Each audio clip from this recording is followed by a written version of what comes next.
There are all kinds of different examples of great men, and there's no one stereotype, is there? I think sometimes we have the stereotype of a particular kind of man, but you know, I think it's great that you can be yourself and who you are.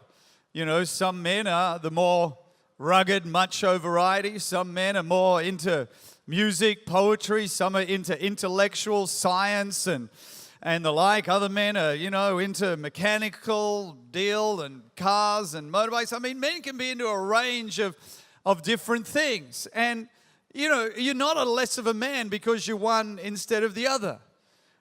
I'm wearing some jewelry. I've got long hair. But if you touch my wife or my daughters, I will punch you in the face.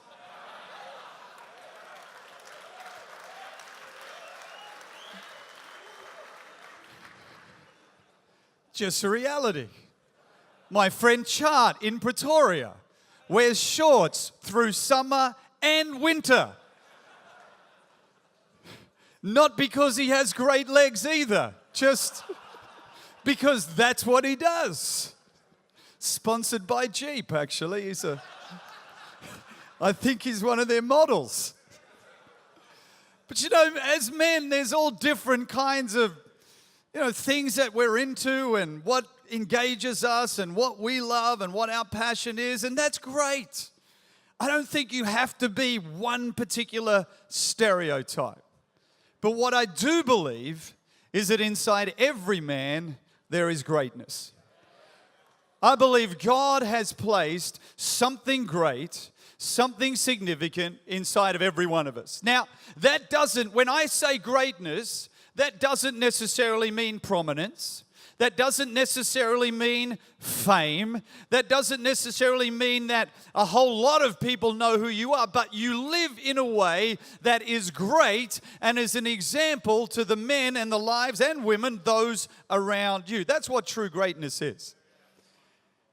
As I look at God's Word and I study the Bible, and I've kind of been doing this as I was talking about with this Men's Growth Challenge over the last 12 months, kind of looking at the lives of men, I've realized that men don't start in their place of greatness. They grow into it. You may have heard the phrase, the guy at the top of the mountain didn't fall there. At some point, what did he have to do? He had to climb the mountain. In fact, we see this example even in the life of Jesus. In Luke 2:52, it says, and Jesus grew. He grew in wisdom and stature and in favor with God and man. That there is a process of growth that I believe takes place in all of us in order to unlock whatever that greatness might be. And I believe this also. I want to say to men here, you're never too old to think, oh, you know, I could never be something great, or I could never be a great example, or I could never. No, that's a lie. I believe there's always room for you to grow and continue to develop. And for the younger guys here, it's never too early to start growing and continuing to grow into the greatness and that sense of being a great example and being a great man. It's never too young to begin that process. We look at Jesus, we look at David in Psalm 78. Verse 70, it talks about David. He chose David, his servant, took him from the sheep pens, took him from a place of looking after sheep and placed him as the king over Israel.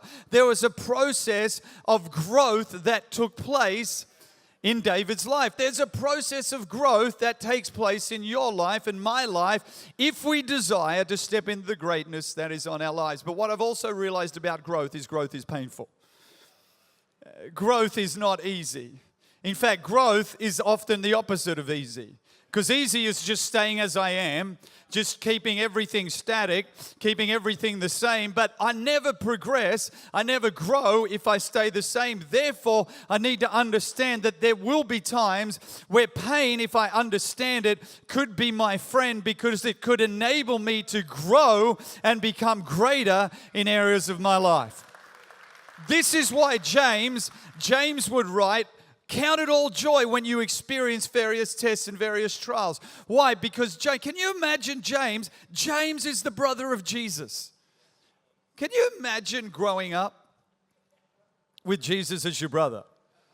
Like, no, you kind of get all spiritual, think, oh, wouldn't that be wonderful? Jesus, no, it wouldn't.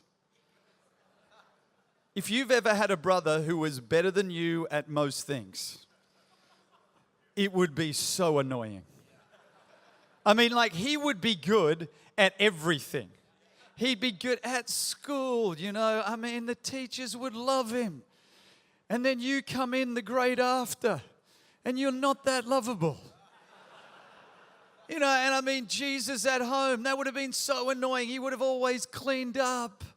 He would have always made his bed. He would have always been nice to mom and dad. I mean, can you imagine there would have been at least one time when Mary, his mother, I'm sure would have said to James, why can't you be more like your brother Jesus?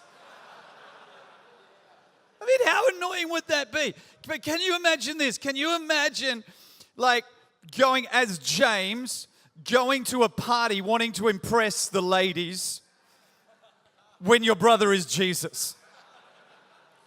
Because I imagine you're at the party, you're at like a pool party or something, and you're there, James, chatting to some girls, you know, it's amazing, and chatting, it's all good, and then your brother Jesus walks past on the pool, just straight past. I hate you. I hate you.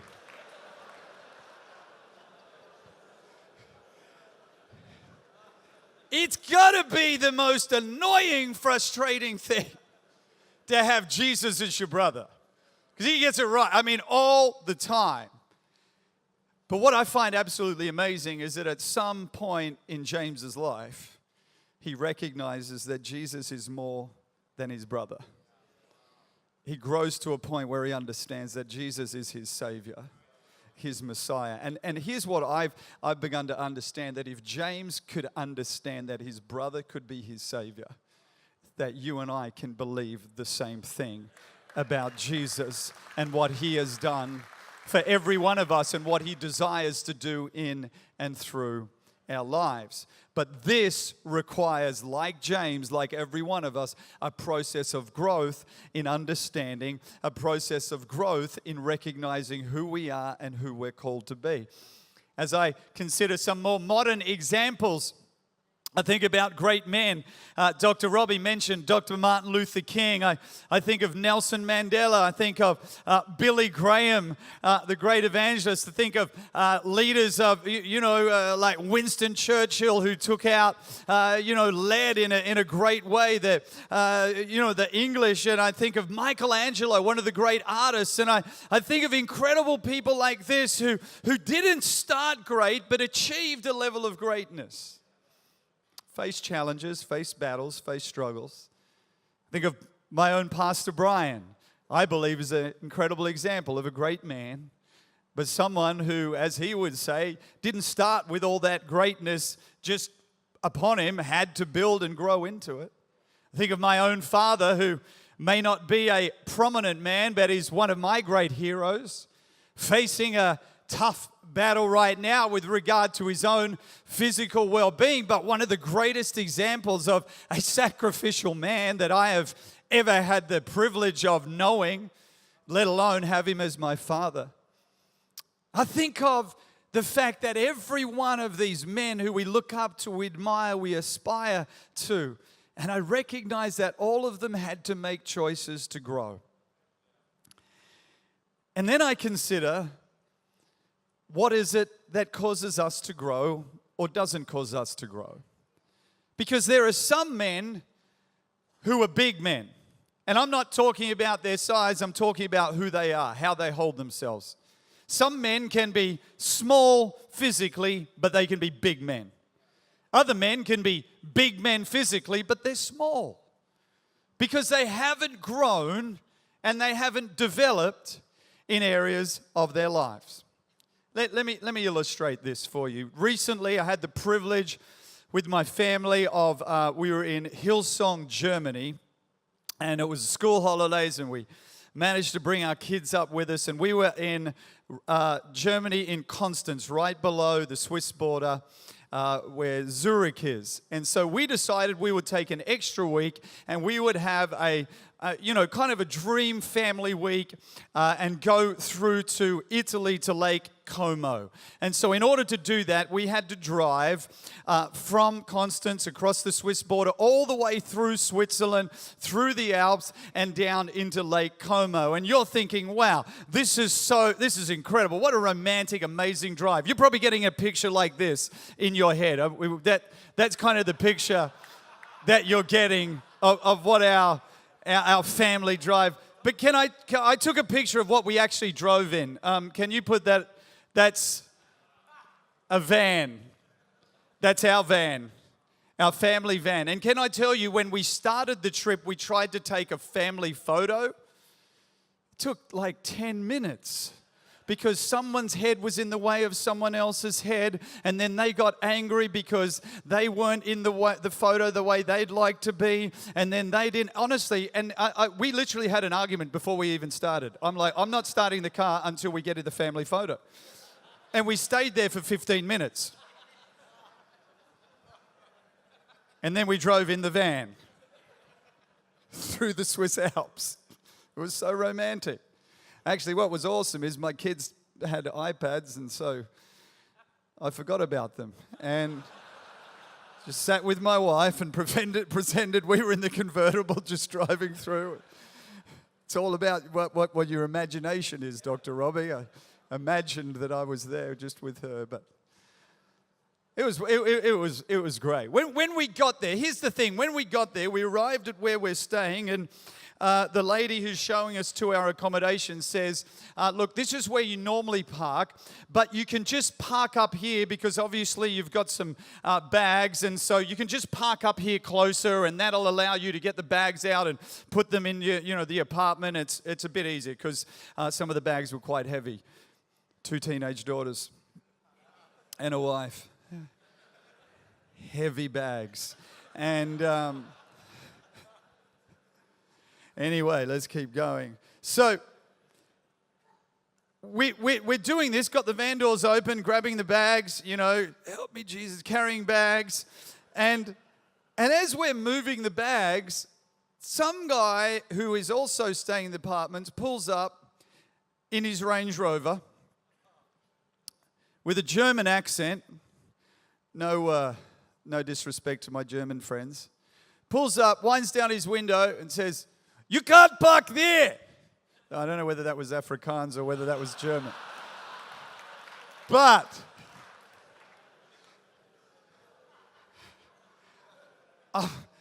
I'm thinking, I know I can't park here. I'm just trying to move the bags. Heavy bags. Teenage daughter heavy bags. I don't know what they carry. They just put loads of lead in their bags or something just for fun. See. But his first reaction, and then I'm like, yeah, okay, thank you, fine. We're going to move it. We're just parking here for the luggage. Okay. That's all he says. Drives off in his Range Rover. No disrespect to Range Rover drivers. Some 1% are nice. And no, not really. Not really.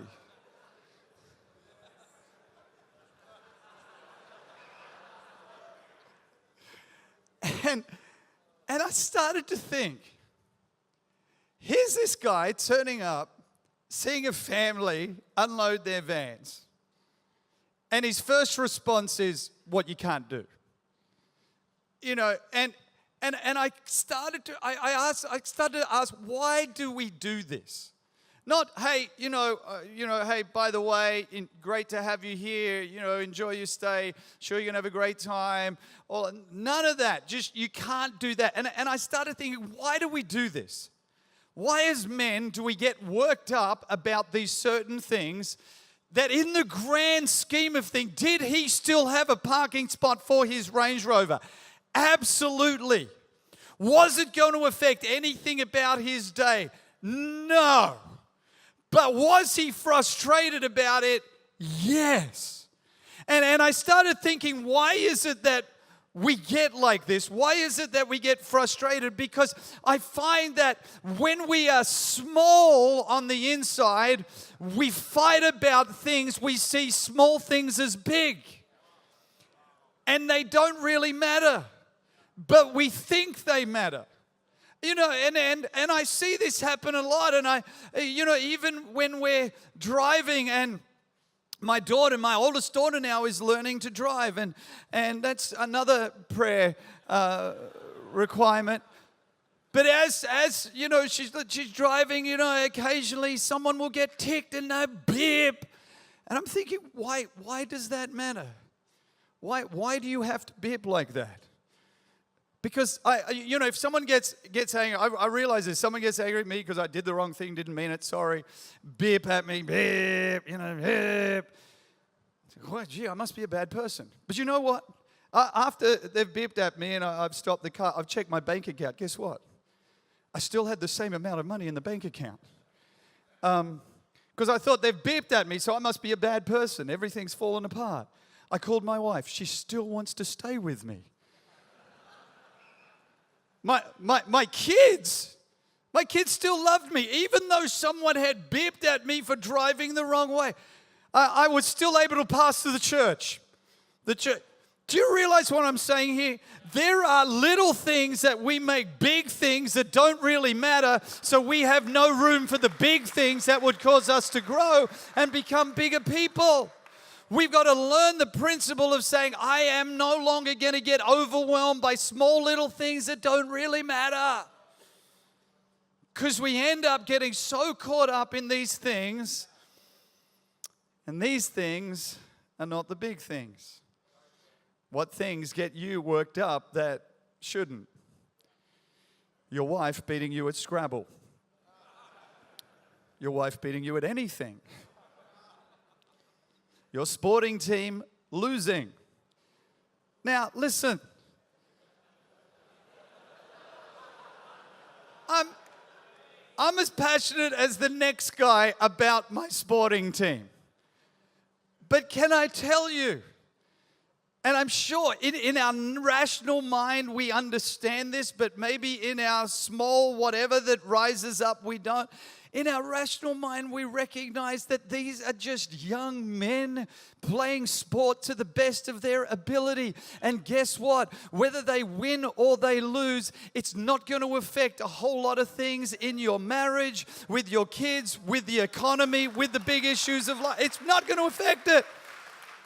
Do I want my team to win every time? Absolutely. But if they don't win, I'm not going to lose the plot. You know, your team loses, check, oh, hang on, the share price went up. How is that possible? We get caught up in these little things. See, there's 3 things that I want to talk to you about in the moments that we have together. I want to talk about, and it links in, Dr. Robbie, I can't believe your last message because you stole most of my message, but you did it so well and so much better because you're a clinical psychologist. 3 things I want to talk about: mastery, mindset, and mates. Mastery, mindset, and mates.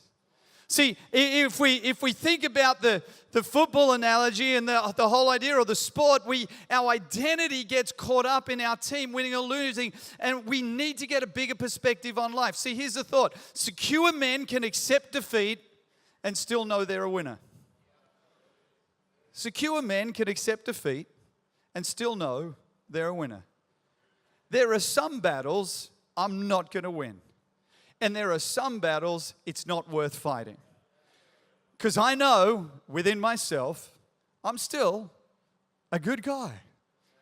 Even if someone gets so mad at me, or my daughter's driving and they beep and they get so mad at her and all I want to do is go and kick their car, I'm not going to, because I'm a good man. We can accept defeat, but we can know we're still a winner. See, in society today, it doesn't work like that. Society tells you you're a winner or you're a loser. And based on all these different measurements.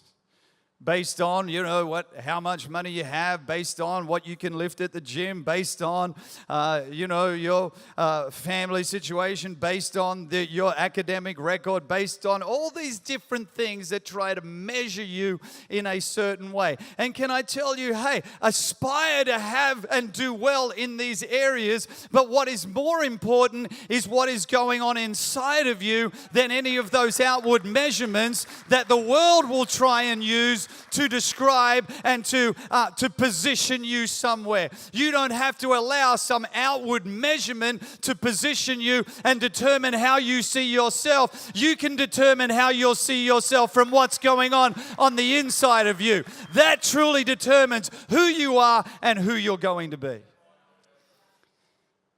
See, first thought we'll talk about is mastery. And I'm going to read the same verse that Dr. Robbie read. I had this in my notes throughout this week as I was preparing. Proverbs 16:32. It says, better to be patient than powerful. Better to have self-control than to conquer a city. Better to be patient than powerful. See, we live in a world that wants everything now, don't we?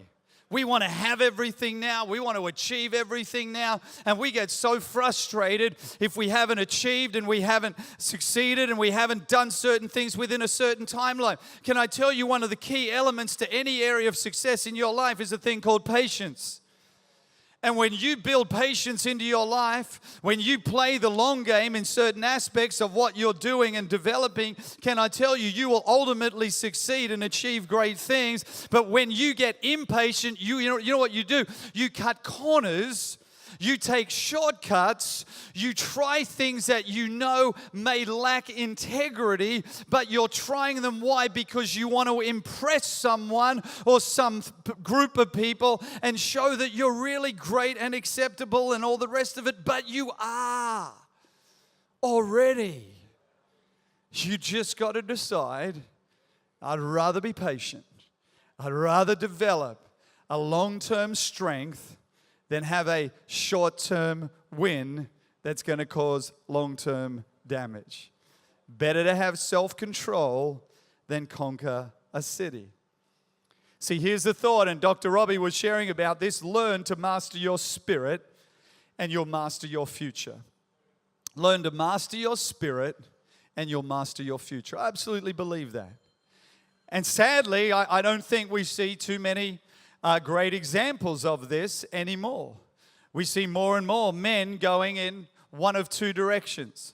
I see that what happens is that as men grow, we either become the angry man, and the angry man is the guy who, for whatever reason, he doesn't even know why, he just keeps getting angry about everything. He's frustrated because he's never dealt with things within himself. And maybe what he was hoping to achieve and some of the dreams he has, as Dr. Robbie talked about, they haven't actually come to pass. And so there's deep down within him this kind of boiling frustration, and it spoils out, it kind of comes out in different ways. And like I say, in small things that you go, why would you get so angry about that? But it boils out like that. Just the angry man.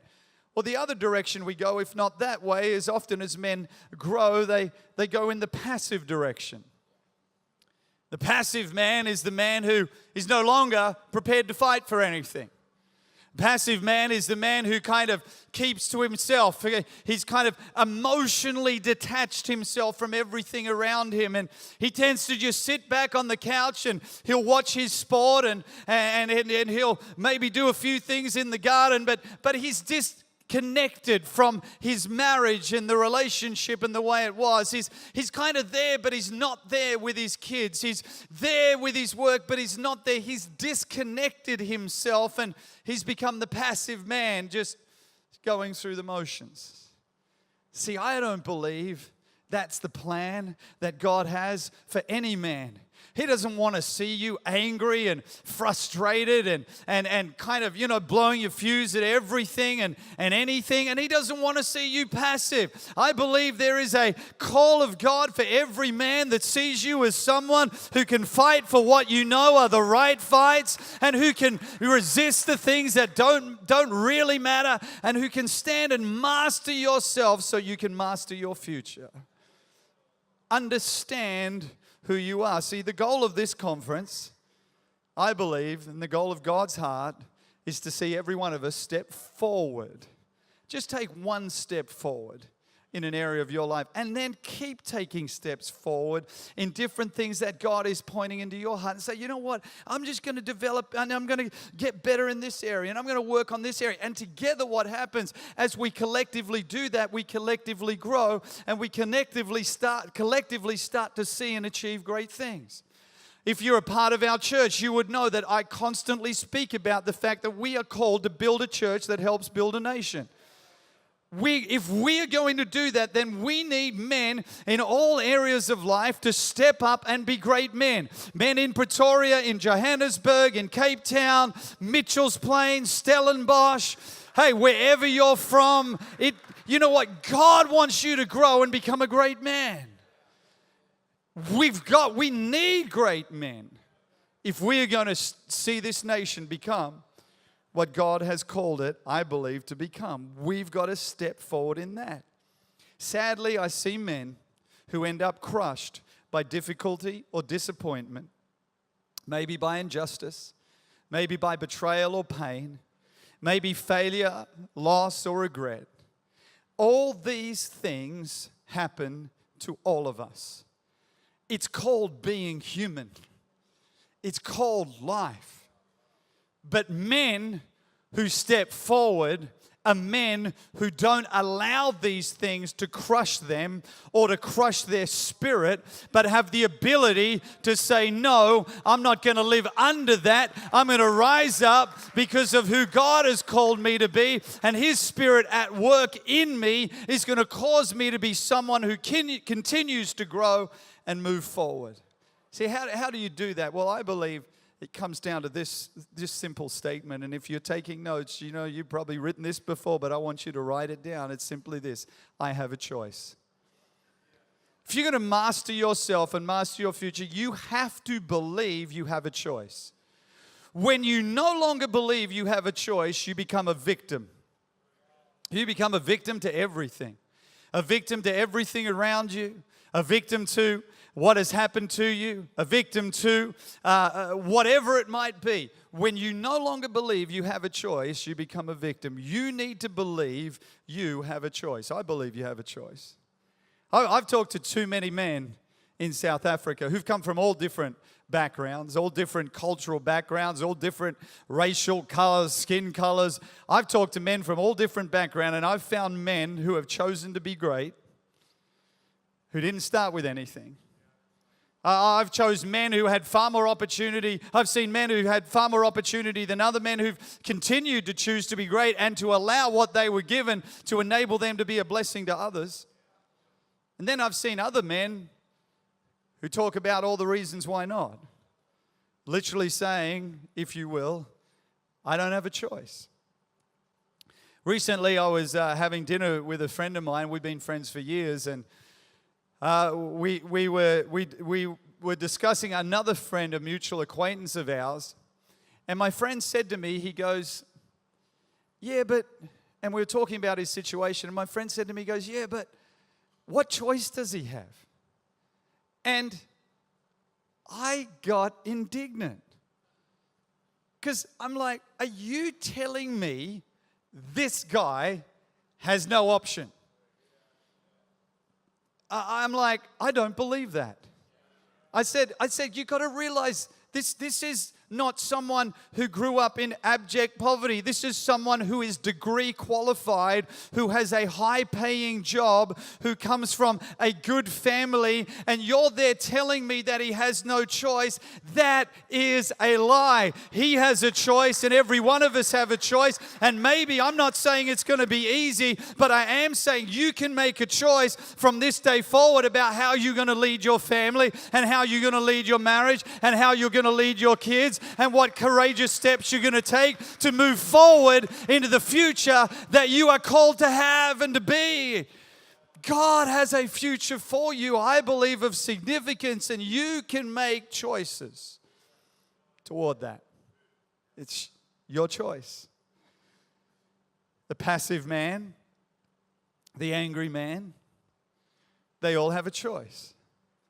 Joshua in Joshua 24, verse 15, we know this, says, but if serving, you've heard this verse before, but if serving the Lord seems undesirable to you, then choose for yourselves this day whom you will serve.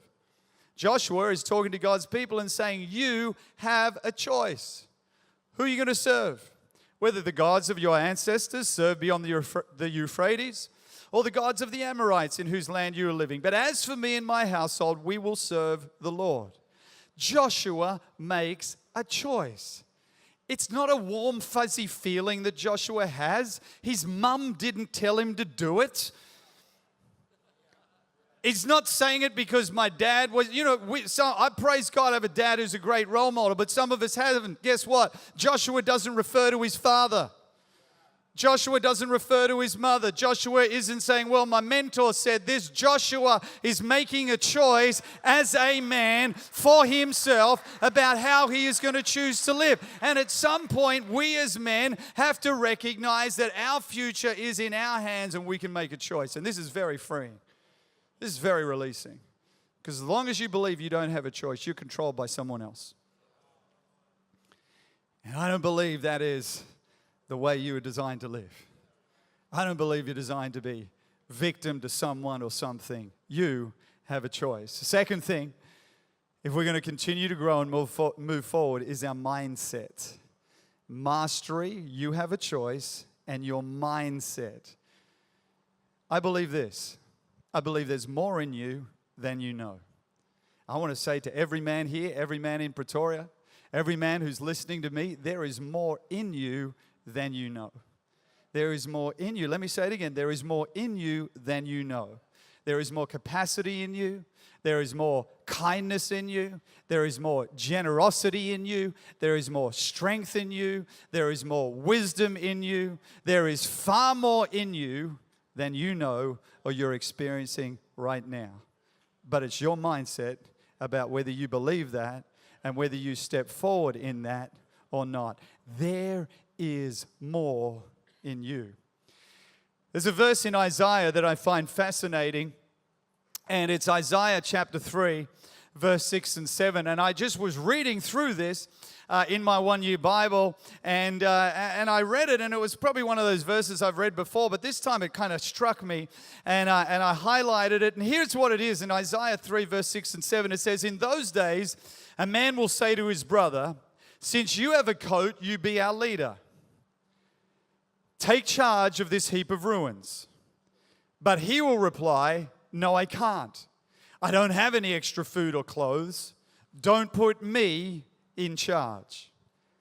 Isn't that interesting that in this example we see someone who looks at another man and sees within them the ability to be a leader in some regard and says, hey, things may be in ruins right now. Things may not be what I want them to be. And you may look at some circumstances in your life, maybe your marriage relationship, maybe relationship with your children, maybe some other areas in life right now. I mean, we can look around at aspects of South Africa and go, well, it kind of looks a bit ruined right now, and someone can look at you and say, you could be a leader. You could be a leader. You could bring change. You could take charge. And the immediate response is, oh, no, no, no, no, no, no. No, no, no, no, no, no. No, no, no, no. It couldn't be me. No, not, no, no, no. Not really? No. No. No. No. No. No. How easy is it to be like that? To think, oh, it can't be me. I don't have anything to offer. I don't have what's he saying? He's saying, I don't have anything extra to offer. There's no more in me. This is all I am. This is all I have. That's a lie. There is more in you, and there is more that you have to offer to others, and to see things that are ruined become beautiful and great again. But you got to make the choice in your mindset. It's one of those verses, it's interesting, it's kind of obscure, but it sets out a big challenge. And I want to encourage every man to realize that whenever you are positioned with the opportunity to lead, to step up in some area, don't say no. Say, yeah, okay, I'll do it. I'm going to step up and I'm going to have a go. Come on. Maybe I don't have all the answers, but I got something. And whatever I have, I'm going to bring my very best. You may not have had a great father as a role model. You may not have had a whole lot of help along the way. But it doesn't stop you from knowing that inside of you there is a whole lot more greatness. And you're going to step up and you're going to take charge because you have something to offer to others. There is more in you. Come on, if you believe it, give God some praise because there's more in you. In Pretoria, there's more in you. And I'm sick and tired of hearing guys talk about all the problems and talking about all the challenges and the difficulties in South Africa and all the rest of it without having the courage to say, I'm going to do something about it. I dare you next time you're at a braai and the conversation gets starting really negative, to look someone in the eye and say, well, what are you going to do about it? Oh, no. No. I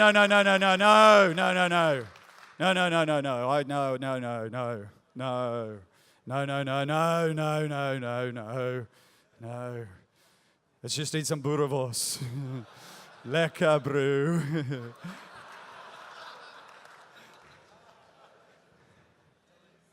There's more in you. It's a mindset. So how do you step forward in this? Well, I believe you trick yourself. It's like Dr. Robbie said, you got to trick yourself. How do you trick yourself? You just do something that you never thought you could do. You just step up and have a go. Maybe, it's like, well, my marriage isn't so good. Well, we'll go on the way home, buy some flowers from Woolworths. If you don't have any money, then borrow them from a gravesite or something. No, I didn't say that. Just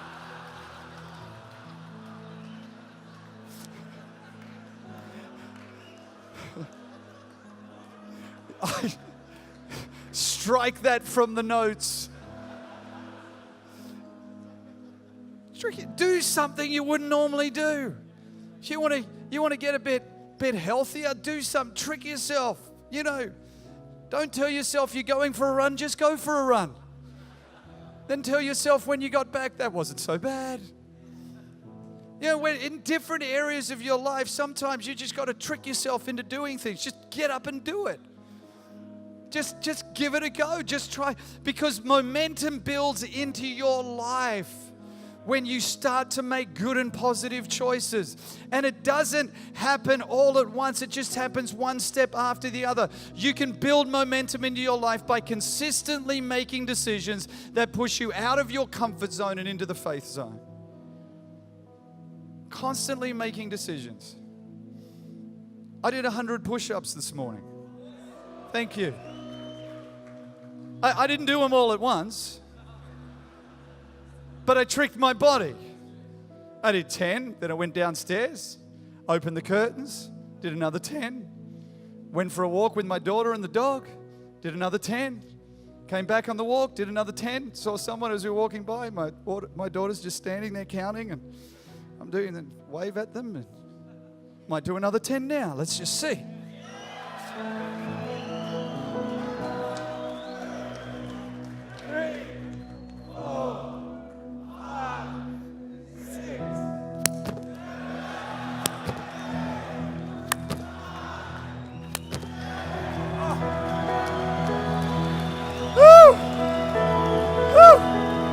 Yeah, that felt good. Come on, you just got to do some things to trick yourself and you build some momentum into your life. Come on, I got to get my breath back now. See, I learned that from my pastor. Greatness is not a destiny granted to a few, but a decision available to anyone. Greatness is not a destiny granted to it. It's for whatever reason we excuse ourselves and we think someone else more capable, more clever, whatever their situation is, they can do it, I can't. It's not true. There's more in you as a man. What area do you need to kickstart momentum? Make good choices. Start with your finances. Put your hand up and say, I need help. Start, talk to someone. You can build a great, I believe, financial future just by committing to work on this area and just a little bit at a time. All these different areas will build momentum into your life. I need to finish, but my final thought is around mates. I believe this. We need to develop a brotherhood that doesn't just give lip service, but that will fight with you. And as I read through my Bible history, I see men in groups. I see David and his mighty man. I see men in relationship. I see Moses and Aaron. I see David and Jonathan. I see Jesus and his disciples. And I see Paul and Silas and Paul and other men together. There's always been a band of brothers. There's always been mates who are there together on this journey. And I want to encourage you as men to develop some good mates in your life who are going to be there with you. Because the sad thing is that men can end up getting to an age where they get in trouble or they're away and their wife's in some situation or some challenge with one of their kids and they've got no one to call. They got no one they could make a phone call to and say, hey, I'm in trouble. Could you come and help?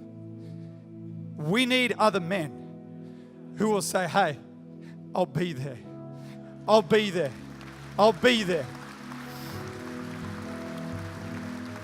I got some great mates in my life. And can I tell you, when I was younger, I don't think I valued the significance of good mates. But I do now. See, my dad is fighting a battle. We found out he's got a brain tumor. They did an MRI scan, and the bad news was they found a tumor. The good news was they found a brain. We wondered about that for a while. Don't worry, my dad's got that sense of humor. He has his blood pressure checked by one of the nurses at the hospital. He's 73, and a young nurse, she says, oh, your blood pressure's a bit high. And he says, that's because you're holding my hand, dear.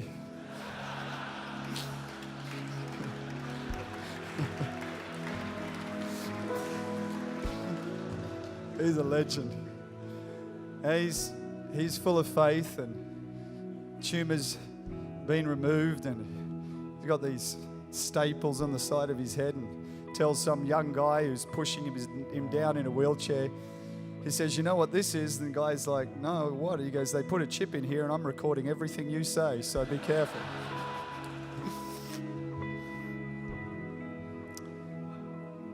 But when you go through a challenge, you realize you need mates. And when I found this news out, there were some mates I called. Mates who came around immediately. Just said, hey, we're there with you. Mates who were waiting for me at the airport. When I got to Sydney, took me straight to the hospital to see my dad, helped, cleaned up, my dad's house, organized stuff, not because they have to, but because they realize that's what men do for each other. And I pray that we build these kind of mates, these kind of friendships. not necessarily a huge group, but there'll be someone who'll be your mate and someone who you'll be their mate. A group of you who can encourage each other on this journey, not judge each other, not kind of pick out all the faults, but lift each other.